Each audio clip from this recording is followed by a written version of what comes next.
Naglagay ang Estados Unidos ng mga tropa sa gitnang silangan bilang paghahanda sa malawakang pag-atake sa sektor ng enerhiya ng Iran dahil nauwi na naman sa deadlock ang mga negosasyon. Inanunsyo ni Kalihim ng Depensa ng Estados Unidos, Pete Hegseth, na natanggap na ng hukbong sandatahan ng Amerika ang utos na ihanda ang mga tropa para sa agarang muling operasyon laban sa Iran.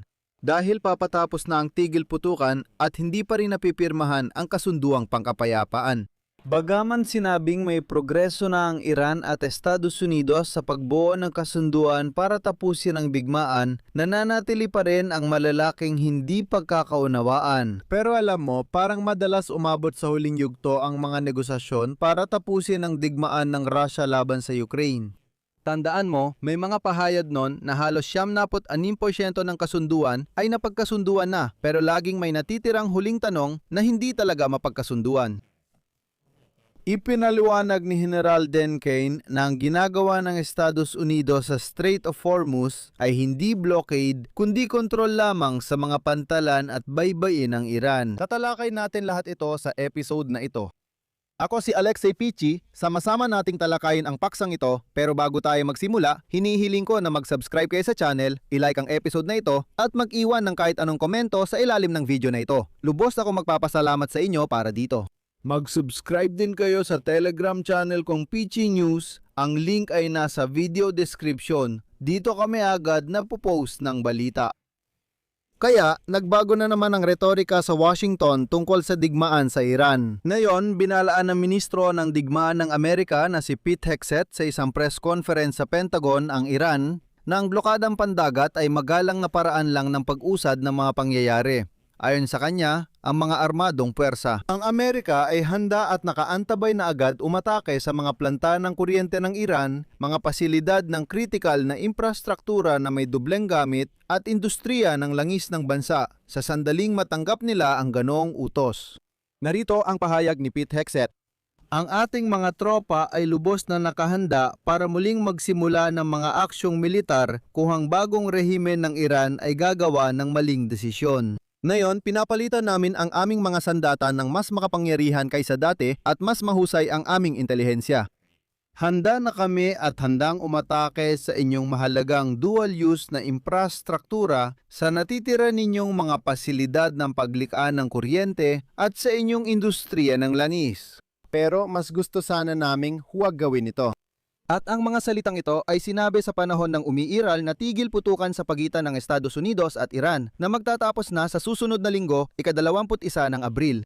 Bukod pa rito, sinabi ni Pete Hegseth na sa utos ni Donald Trump, gagawin ng kagawaran ng tanggulang pambansa ng Estados Unidos ang lahat ng kinakailangan upang hindi kailanman magkaroon ng sandatang nuklear ang Iran. Si P.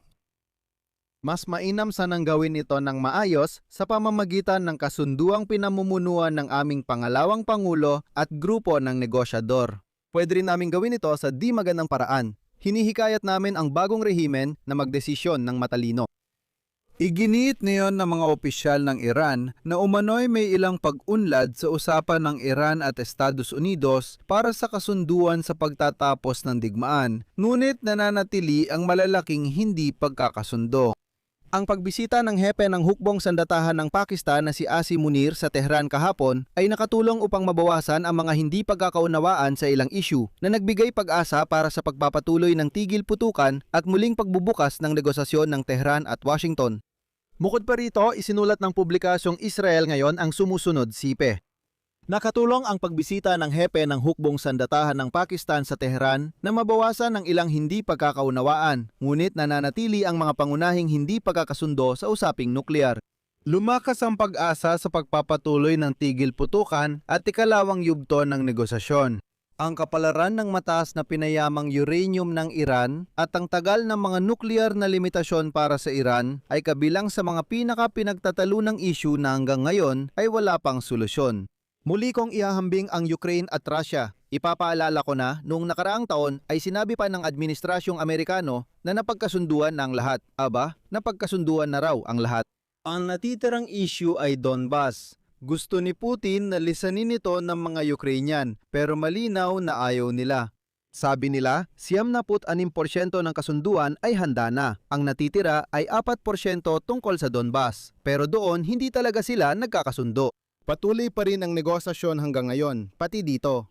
Parang may progreso na, nagkasundo na, pero pagdating sa pangunahing issue, sa issue ng nuclear, wala pa ring kasunduan. Kasabay nito, nagsimula na ang blokadang pandagat ng Iran noong Lunes. Sinabi ni General Dan Kane ng hukbong katihan ng Estados Unidos na mali raw ang pagkakaintindi natin sa anunsyo ni Donald Trump tungkol sa blokada sa kipot ng Hormuz.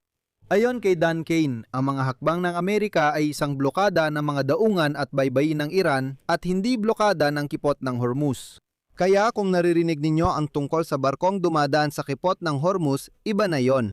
Dahil ulitin ko, hindi hinaharang ng Estados Unidos ang kipot ng Hormuz kahit na sinabi ni Donald Trump ang mga ganitong bagay. Sinabi ni Dan Kane na hindi, kami ang nagkokontrol ng mga daungan at baybayin ng Iran para walang barko makapasok. Gayunpaman, inihayag ng Central na Command ng Hukbong Amerikano na sa loob ng ilang araw, napilitan nilang paatrasin ang 14 na barko na papunta sana sa mga daungan ng Iran.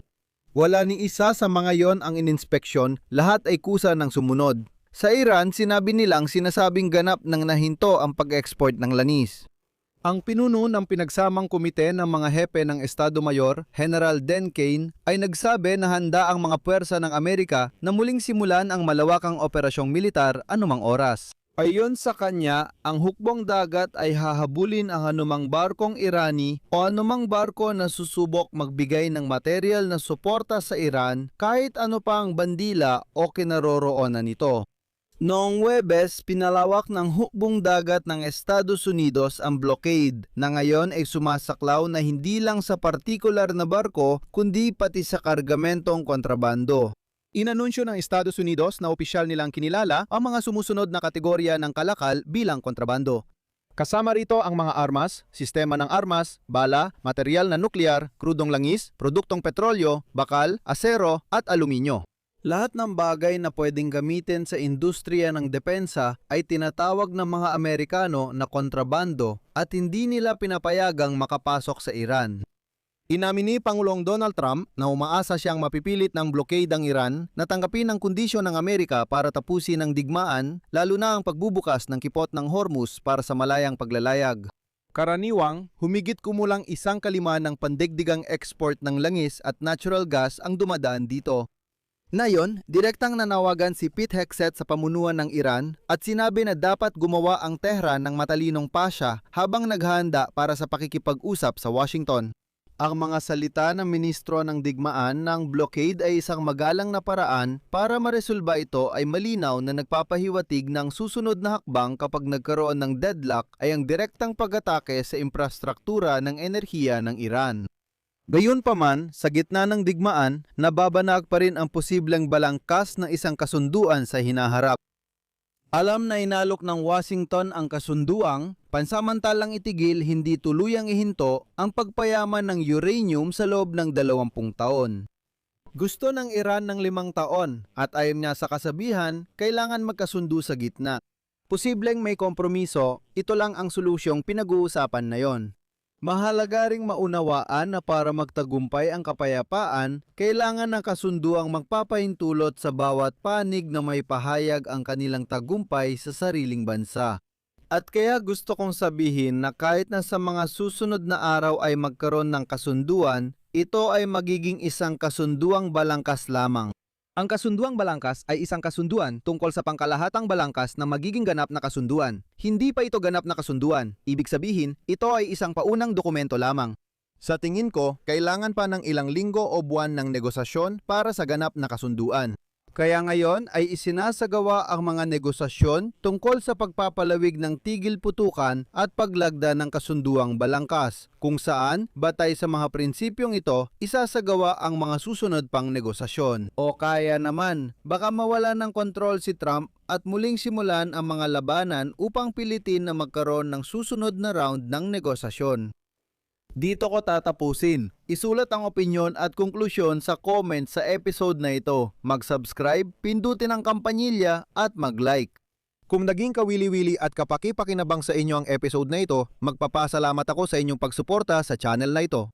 Maaari ninyo itong gawin sa pamamagitan ng anumang donasyon o bayad na subscription gamit ang mga link at detalye sa description ng video na ito o gamit ang QR code na nakikita ninyo sa inyong mga screen. Lubos akong magpapasalamat. Iyon lang po. Ingatan ninyo ang inyong sarili. Paalam sa lahat.